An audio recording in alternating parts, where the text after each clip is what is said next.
할렐루야. 할렐루야보다 오늘은 크리스마스니까 이렇게 인사해 볼까요? 메리 크리스마스.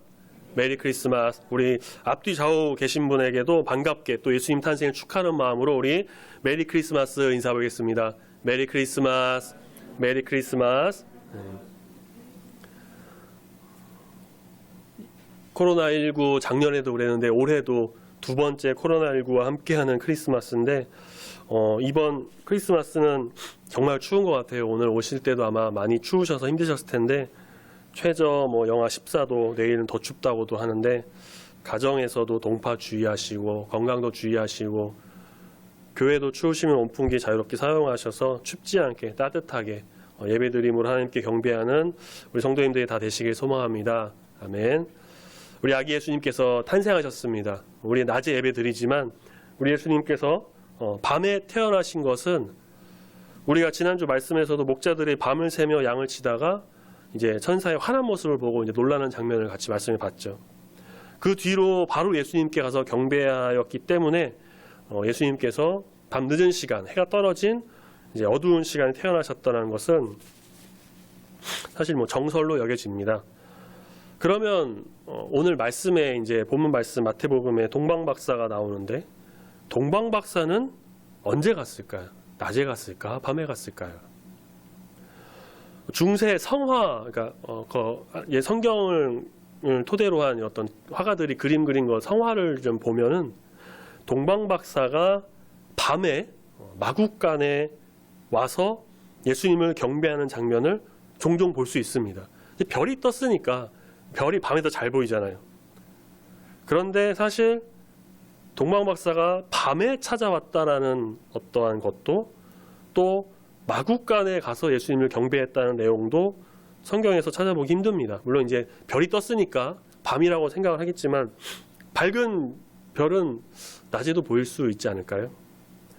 오히려 우리가 11절 말씀 보면은 그들이 집에 들어가서 마국간에 들어가서가 아니라 집에 들어가서 아기와 그 어머니 마리아를 보고 경배했다고 하죠. 동방박사가 보고 따라온 별도 예수님이 탄생하신 마국간 위에 처음에 섰던 것이 아니라 이제 베들레헴 근처에 머문 것으로 보여집니다. 그래서 박사들이 바로 예수님 태어나신 그 베들레헴 그 장소로 바로 간 것이 아니라 예루살렘으로 먼저 가죠. 그래서 왕과 그 사람들에게 먼저 만나서 왕으로 태어나신 아기가 어디 있습니까? 왕으로 태어난 것을 알았기 때문에 당연히 왕궁이라 생각해서 예루살렘에 갔겠죠. 또 우리가 동방박사에 대해서 오해하고 있는 부분이 있습니다. 예수님 찾아와 경배한 박사가 3명이다 라고 생각하는 거예요. 박사들이 예수님께 드린 예물, 이제 우리 본문 말씀 11절에 보면 나오죠. 황금, 유향, 몰약. 이렇게 3개 드렸으니까 하나당 1명씩. 그래서 3명이 왔겠구나 라고 쉽게 생각하기도 하는데 사실 우리가 성경을 보면은 몇 명이라고 기록되어 있지 않습니다. 그냥 박사들 그렇게 하죠. 정확한 기록이 없어서 우리가 3명이라고 단정 지을 수는 없습니다.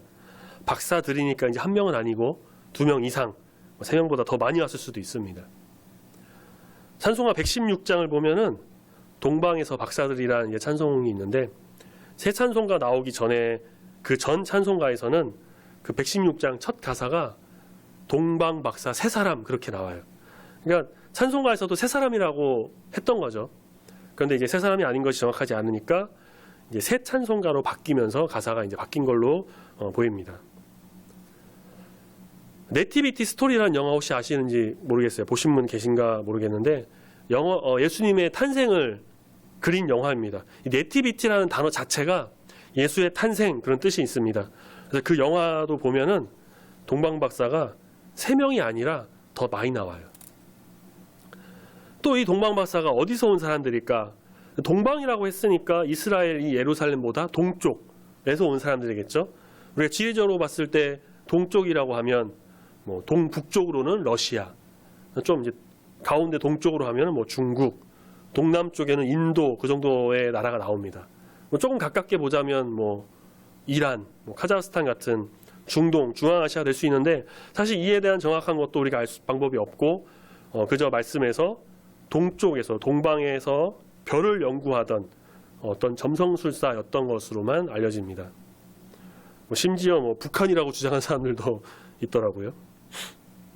자, 그런데 우리에게 있어서 이런 동방박사에 대한 어떤 지식, 정보, 오해 등은 사실 그렇게 중요한 것이 아닙니다. 물론 알면은 더 좋지만 그보다 더 중요한 것이 있습니다. 그것은 이들이 별을 보고 그 먼 길을 따라서 이동을 한 목적입니다. 목적은 무엇이었나요? 바로 우리가 잘 아시는 것처럼, 그리고 말씀에서 말하고 있는 것처럼 왕으로 태어날 분을 경배하기 위해서 왔다는 것입니다. 이들은 아까도 말씀드린 것처럼 정성술사로 알려지는데 여러 가지를 연구했습니다. 별도 연구하고 여러 가지도 보고 관측합니다. 그런데 이상하고 특이한 큰 별이 있었고 여러 책과 자료들과 이것저것 다 찾아보니 왕으로 태어날 분을 알리는 별이다 였던 것이죠. 그리고 그 별이 움직입니다. 왕으로 태어날 분이 있는 자리를 알려주는 것이었습니다. 그래서 그들은 먼 여행을 떠납니다. 우리가 그 왕을 경배하러 가자. 동방박사들은 예수님이 어떤 분이신지를 정확하게 몰랐었습니다. 어쩌면 그들은 이 왕으로 태어날 아기가 장차 이 이스라엘, 유대인을 이끌 왕, 정치적 왕으로 여겼을지도 모릅니다. 마태복음 2장 2절 말씀에 그들이 예루살렘에 와서 묻습니다. 유대인의 왕으로 나신 이가 어디 있습니까? 유대인을 이끌 왕, 그 정치적 왕은, 통치할 그 왕은 어디에 있냐는 것이죠. 그 태어난 아기가 어디 있냐는 것입니다. 동방박사는 어렴풋이라도 알았을까요? 왕으로 태어날 그 아기가 정치적 왕이 아닌 인류를 죄에서 구원할 만왕의 왕이신 예수님이시라는 것을요. 헤롯과 온 백성이 듣고 소동합니다. 3절 말씀에 헤롯과 온 예루살렘이 듣고 소동한지라, 세번역 성경을 보면 그들이 이 말을 듣고 당황했다라고 표현합니다. 놀랐다는 거죠. 아니, 나 헤롯 지금 버젓이 이렇게 유대 왕으로 있는데 무슨 왕으로 태어난 아기가 또 있다라는 거지? 헤롯은 권력의 집착이 굉장히 강한 사람이었습니다. 얼마나 집착이 강했냐면 자기 뒤를 이어서 이제 왕이 될 아들, 어차피 자기 다음으로 왕이 될 자기 친아들인데 혹시 미리 자기 왕위를 빼앗을까 봐 불안한 마음에 자기 아들도 죽인 사람입니다. 대제사장과 서기관을 불러서 그 왕이 태어난다고 하는 그 유대인의 왕, 그 그리스도가 어디서 난다고 했는지 예언했는지를 묻습니다. 우리 지난 수요 예배 시간에 봤던 말씀입니다. 미가 5장 2절 말씀 통해서 베들레헴에서 난다는 것을 알게 되죠. 우리 본문 말씀 2장 6절에 있습니다. 헤롯은 박사들에게 베들레헴 가서 아기를 먼저 찾아보고 경배하고 자기에게도 알려달라고 합니다. 나도 가서 경배하겠다. 그런데 속마음은 어땠습니까? 그것이 아니라 그 가서 아기를 죽이려고 했던 거죠. 자기 왕위를 넘보는 싹을 미리 잘라버리려고 했습니다. 이에 이제 동방박사가 베들레헴에 갑니다. 마침 자신들이 보고 따라왔던 그 별이 움직이더니 우리 9절 말씀에 보니까 그 아기 있던 곳에 별이 머물렀다고 합니다. 그 집에 들어가 아기 예수와 어머니 마리아를 보고 경배합니다. 황금과 유향과 몰약, 예물로 바칩니다. 황금은 말 그대로 금이에요. 금. 왕을 상징하는 것이 바로 금입니다. 유향, 방향제 역할을 하는 것인데 아주 좋은 향기가 나고 신께 바치는 향기로 여겨졌던 것이라고 합니다. 몰약은 여러 가지로 사용되었는데 여인의 몸을 정결하게 하는 약품, 의복이나 침상에 뿌리기도 하고, 우수한 몰약은 대제사장 위임식의 관유 재료로 사용하기도 했다고 합니다. 포도주에 타서 타는 마취제로, 그리고 가장 많이 사용한 것이 시신의 방부제로, 그리고 고대 주요 무역품 중에 하나로 아주 값비싼 제품이었다고 합니다. 이런 세 가지 예물을 예수님께 예물로 바칩니다. 이 세 가지는 모두 다 왕에게 바치는 그런 예물들로서 이 아기 예수가 왕이다라고 하는 것을 상징적으로 표현한 것입니다. 예수님께서는 우리가 다 아는 것처럼 정치적으로 이스라엘을 통치하고 이끌 왕으로 오신 분이 아니셨습니다.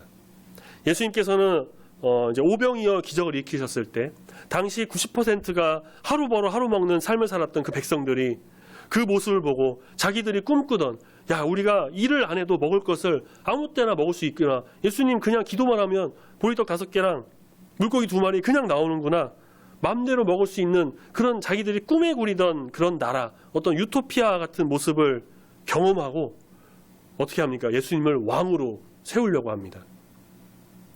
로마의 억압에서 구원하여서 우리에게 자유를 줄 그런 왕. 그러나 예수님은 그런 왕으로 오신 것이 아니라 그것을 목적으로 이 세상에 오신 것이 아니라 우리 내일 말씀에서도 다시 보겠지만 예수님의 우리 이름의 뜻, 우리를 죄에서 구원하실 그 일을 행하시기 위해서 이 땅에 우리의 왕으로 오셨습니다. 만왕의 왕, 만군의 주로 오셨습니다. 모든 이름 위에 뛰어난 이름을 지니시고 만물을 통치하시는 지배자, 높이 들리신 분, 우리의 모든 것을 아시고 이끄시고 역사하시는 예수님께서, 예수 그리스도께서 오늘 이 땅에 태어나셨습니다. 할렐루야, 아멘. 이런 질문하는 사람들도 있습니다. 저 역시도 옛날에 이런 궁금증이 있었고요. 왕이라고 한다면, 그래도 왕이라고 한다면 좀 번지르르한 왕궁이나 아니면 왕궁까지는 아니어도 좀 좋은 집에서 그래 태어나시지 왜 하필 마국간 구유일까? 물론 그때 여관에 자리가 없었다고 하지만 그래도 왕으로 태어나실 분이라고 한다면 예수님 정도 된다면 우리를 죄에서 구원하고 모든 만물의 주가 되시는 분이라고 한다면 좀 더 좋은 곳에서 좀 더 괜찮은 곳에서 태어나셨으면 좋지 않았을까? 그래야 좀 뭔가 있어 보이고요. 위엄도 좀 있고 사람들의 시선도 끌 텐데요.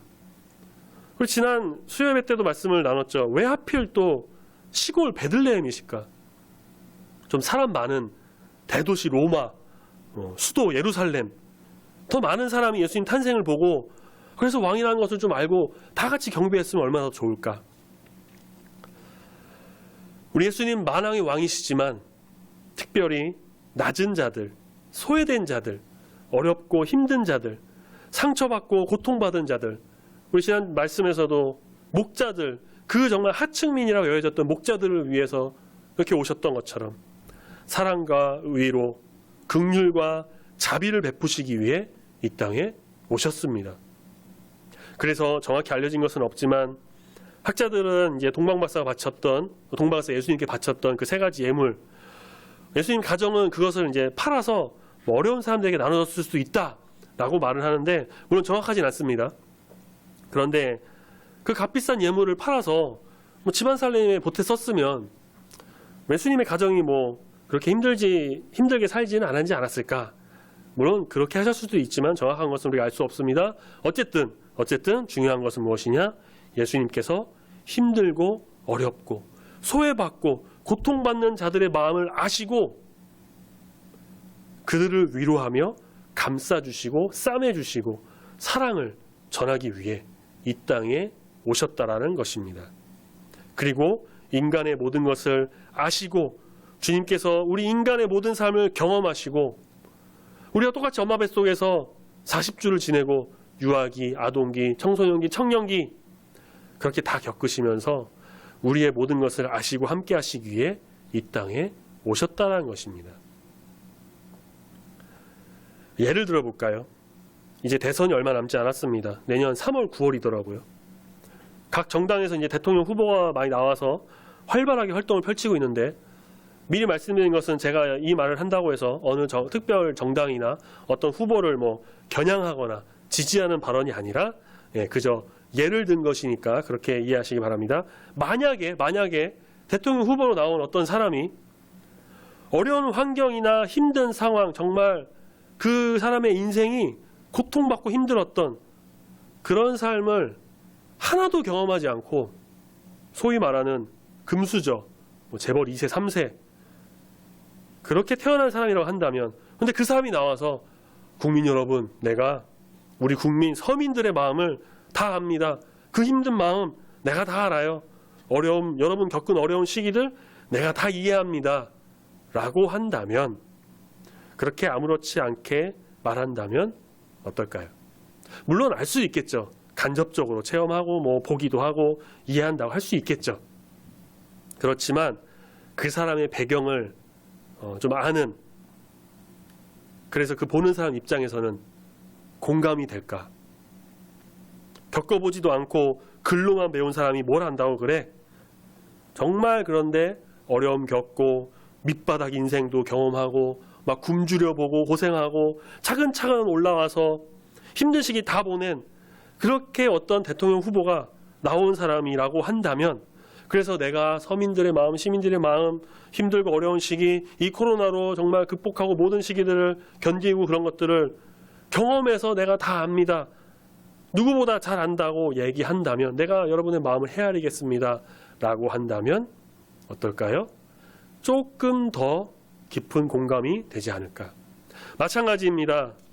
만약에 예수님께서 왕궁에 태어나셨어요. 막 금으로 된 아기 침대에 누이고 온갖 신하와 하인들에 의해서 씻기고 최고급 분유를 마시고 보살핌을 받았다면, 어린 시절에 말 한마디면 막 하인이 막 장난감 엄청 좋은 거 가져오고 옷 입혀주고 먹고 싶은 음식 뭐 이거 먹고 싶어요 하면은 전 세계를 누비면서 무조건 그 음식을 대접해서 그런 왕궁에서 정말 왕자로서의 삶을 살았다면, 옷도 가장 화려한 좋은 옷을 입고 걸어다니지도 않아요. 가마 타고 다니고 업히고, 그래 그러고 나서 그래 내가 모든 사람을 마음을 다 알고 이해하고 어렵고 힘든 상황에 놓인 사람들 내가 다 감싸주겠다, 내가 다 헤아리겠다 라고 한다면, 그렇게 소외받고 어렵고 힘든 고통받은 사람을 사랑한다라고 한다면 과연 우리에게 깊은 공감이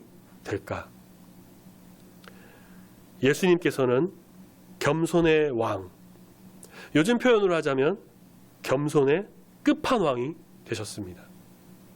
죽기까지 순종하신 그 모습으로 이미 겸손의 끝판왕이 되셨는데, 또한 그렇게 낮은 자리에서 이 땅에 인간의 몸을 입고 탄생하셨습니다.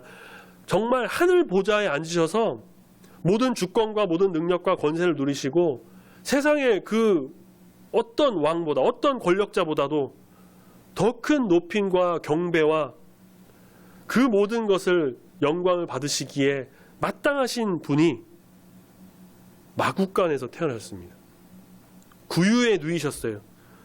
가축이 먹으려고 놓은 음식을 놓는 그 그릇에 놓이셨습니다. 그리고 모든 인간의 어려움, 희로애락 다 겪으셨습니다. 가난도 겪어보셨을 거고, 다쳐서 아픔도 겪어보셨을 거고, 감기도 걸려셨을까요? 노동도 하시고, 몫으로 일도 하시고, 운동도 하고, 이런저런 인간의 삶을 직접 다 겪으셨습니다. 그래서 우리의 모든 것을 다 아십니다. 누구보다도 우리의 마음을 잘 이해하십니다. 나보다 나를 더 잘 아시는 분이십니다. 헤아리시고 사랑과 긍휼과 자비를 더하시는 주심, 진정한 왕의 왕, 만왕의 왕으로 이 땅에 오셨습니다. 그런 영화도 있죠. 왕 중 왕, 킹 오브 킹인데 이제 예수님에 관한 고전 영화입니다. 왕 중의 왕, 찬양받기 합당하신 주님, 경배받기 합당하신 우리 주님이십니다. 모든 영광을 우리 주님께 올려드립니다. 이 땅에 태어나신 아기 예수 경배하기 위해 그 먼 길을 온 동방마사처럼 우리도 역시 주저하지 말고 아무리 날씨 추워도 이렇게 나와서 예배드리는 것처럼 이 날의 주인공이신 우리 예수님을 온전히 경배하며 축하하며 찬양하며 나가는 우리 모두가 되어야 할 줄을 믿습니다. 아멘. 자신의 유익이 아니라, 어떠한 목적을 두고 한 것이 아니라, 자기 의를 드러내기 위해서가 아니라 우리를 위해, 우리의 죄를 구원해 주시기 위해, 우리 죄를 속량해 주시기 위해, 우리를 살리기 위해 이 땅에 오신 왕 중의 왕이신 우리 예수님의 탄생을 우리가 온전히 경배하며 송축하며 마음과 뜻과 정성을 다해 오직 주 앞에 나가는 귀한 우리 모든 성도님들이 다 되시기를 소망합니다. 아멘. 음악의 어머니라 불리는 유명한 작곡가 핸델, 다들 아시죠? 독일에서 태어나 영국으로 가서 영국에서 음악 활동을 한 이 핸델의 최고의 작품이라고 할 수 있는 것은 단연 이제 오라토리오 메시아라고 하는 걸 할 수 있습니다. 총 3부로 구성되어 있는 이 곡은요. 1부는 예수님의 예언과 탄생, 2부는 예수님의 순환과 십자가의 죽음, 3부는 부활과 영원한 탄생, 이렇게 되어 있어서 이 메시아이신 예수님의 일대기를 한 곡으로 그린 아주 대곡입니다. 대곡. 아주 유명합니다. 특히 2부의 마지막을 장식하는 합창 할렐루야 많이 들어보셨을 거예요. 할렐루야 할렐루야 하는 찬양 많이 들어보셨을 겁니다. 메시아 초연 당시에 영국 국왕 조지 2세가 할렐루야 합창의 그 웅장한 전주만 듣고 바로 벌떡 일어서서 곡을 감상한 것으로 유명합니다. 왕이 일어나니까 신하들이나 모든 사람들이 다 같이 일어나서 할렐루야 합창을 감상했죠. 그래서 그 이후로도 이 할렐루야 합창을 할 때는 의례적으로 모두 일어서서 듣는다고 합니다. 일부 예수님의 예언과 탄생 부분에 나오는 가사를 조금 제가 한번 읽어드리면, 하나님이 말씀하시도다. 위로하라. 나의 백성을 위로하라. 여호와의 영광이 나타나 사람들 모두 함께 이것을 보도다. 그날이 올 때 누가 찬양하리요? 보라, 처녀가 잉태하여 아기를 낳으리라. 기쁜 소식을 시온에 전하는 자여, 어둠 속을 걷는 백성은 위대한 빛을 보라. 한 어린 아기가 우리를 위하여 세상에 태어나셨네. 지극히 높은 곳에는 하나님께 영광. 시온의 딸이여 크게 기뻐하라. 주님은 목자와도 같이 그는 저들의 무리를 기르시는도다. 우리가 성경 말씀에서도 본 그런 내용을 가사로 해서 노래하고 있죠. 핸델은 메시아 작곡 이전에 오페라 곡을 좀 주로 썼는데, 공연에서 여러 실패도 맛보고 오페라 공연은 또 비용 부담이 커서 경제적인 어려움이 있었던 데다가 중풍병도 걸리게 됩니다. 이제 병을 좀 치료하고 다시 음악 작업을 하려던 핸델은 재정적 어려움으로 인해서 이제 오페라가 아니라 오라토리오를 선택하는데, 이 오라토리오란 무엇이냐면 종교적 주제에 의한 극적 형식의 성악 음악극으로 이제 오페라처럼 주인공들이 무대 의상을 입고 나와서 막 연기하지 않아도 되는 그냥 악기와 노래만 하는, 그래서 제작비 부담이 좀 상대적으로 적었습니다. 오페라 공연으로 파산도 겪었던 핸델은 이 오라토리오로 자신의 장점을 좀 보여주면서 반등의 기회를 삼으려고 했고요. 마침 찰스 잼넨스라는 사람에게 이 메시아, 그리스도의 탄생, 순환, 부활, 그 내용이 담긴 대본을 받아서 핸델은 그 가사의 영감을 얻어서 곧바로 오라토리오 메시아 작업 착수했고, 다들 아시는 것처럼 핸델 하면 메시아가 떠오를 정도로 세계적으로 유명한 곡이 되었습니다. 핸델이 메시아를 통해서 엄청난 부를 또 누린 것은 당연한 일이고요. 예수님의 탄생은 이처럼 모든 것을 동원해서 영광과 존귀와 경배를 드리기에 합당한 것이 됩니다. 예수님의 탄생은 그저 시골에 태어난 그냥 한 아기, 그것에 불과한 것이 아닙니다. 만왕의 왕으로 태어나신 예수님, 우리를 죄에서 구원하시기 위해 이 땅에 오신 예수님, 모든 소외받고 어렵고 힘든 자들에게 사랑을 전하고 놀라운 하나님의 자비를 베푸시고 소망과 비전을 주시기 위해 겸손의 왕으로 오신 우리 예수님을 우리의 입술과 우리의 마음과 우리의 몸과 영혼을 다해서 모든 것 다해 찬양하며 경배하며 나가는 주의 성도가 되어야 할 것입니다. 동방 박사가 예수님이 하나님의 아들 그리스도이신 것을 알았든 몰랐든, 유대인의 정치적 왕인지 아니면 죄에서 구원할 자로 오신 것인지 알았든 몰랐든, 어쨌든 동방 박사들은 먼 길을 따라서 예수님 경배하기 위해 왔습니다. 그 오는 길이 일주일 한 달이 아니라 몇 달, 몇 년이 걸렸을 수도 있습니다. 오로지 예수님의 그 탄생을 축하하기 위해서, 경배하기 위해서, 높이고 송축하기 위해서 그 먼 여행을 떠났습니다. 우리의 마음이, 우리의 모든 생각과 우리의 삶이 오로지 우리 주 예수님만을 드높이는 삶이 되길 소망합니다. 아멘. 2021년 오늘 크리스마스를 보내는 이때 코로나19로 인해서 많은 어려움도 있고 근심, 걱정도 있고 또 우리의 모든 상황과 형편을 아시는, 우리를 이해하시는, 누구보다도 우리를 잘 아셔서 우리를 도와주시고 감싸주시고 싸매주시고 그 모든 마음을 헤아리시는 우리 예수님을 전심으로 바라볼 때 우리는 주 안에서 기쁨을 누리고 하나님께는 오로지 영광을 올려드리고 아기 예수님께 송축하며 나가는 귀한 주의 자녀가 다 될 줄로 믿습니다. 아멘. 우리를 위해 이 땅에 오신 우리 주님을 온 마음 다해 찬양하며 경배함으로 하나님의 크신 복을 누리는 우리 귀한 중부교회 모든 성도님들이 다 되시기를 소망합니다. 아멘. 우리 한 번 더 옆에 계신 분께 인사해 보겠습니다. 메리 크리스마스, 메리 크리스마스, 메리 크리스마스. 기도하겠습니다.